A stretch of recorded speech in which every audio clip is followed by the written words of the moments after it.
রাসূল সাল্লাল্লাহু আলাইহি ওয়াসাল্লামকে কিছু সাহাবা বলছেন যে হে আল্লাহ রাসূল, ধনীরাই তো বেশি নেকির অধিকারী হয়ে গেল। তো সাহাবায়ে কেরাম বলছে যে ধনী ব্যক্তিরা তো অনেক বেশি সওয়াবের অধিকারী হয়ে গেল। তারা আমরা যেভাবে সালাত আদায় করি তারা সেইভাবে সালাত আদায় করে, আমরা যেভাবে সাওম পালন করি তারা সেইভাবে সাওম পালন করে, এবং তাদের মালের অতিরিক্ত মাল থেকে তারা সাদকা করে। এখন রাসূল সাল্লাল্লাহু আলাইহি ওয়াসাল্লাম সাহাবায়ে কেরামকে উদ্দেশ্য করে বলছেন যে আল্লাহ রাব্বুল আলামিন তোমাদের সাদকা করার জন্য কি ব্যবস্থা করে দেননি? তখন রাসূল সাল্লাল্লাহু আলাইহি ওয়াসাল্লাম বললেন যে প্রত্যেক তাকবীর আল্লাহু আকবার এটা হচ্ছে সাদকা, প্রত্যেক তাহলিল লা ইলাহা ইল্লাল্লাহ এটা হচ্ছে সাদকা, প্রত্যেক তাহমিদ আলহামদুলিল্লাহ এটাও হচ্ছে সাদকা, প্রত্যেক তাসবিহ সুবহানাল্লাহ এটাও হচ্ছে সাদকা।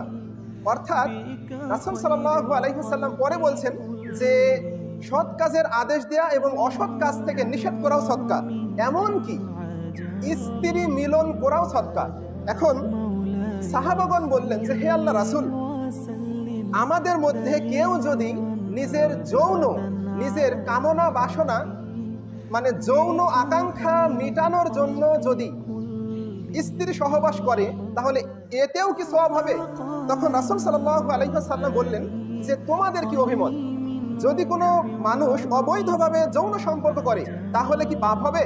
আল্লাহ রাসূল বলছেন অবশ্যই পাপ হবে।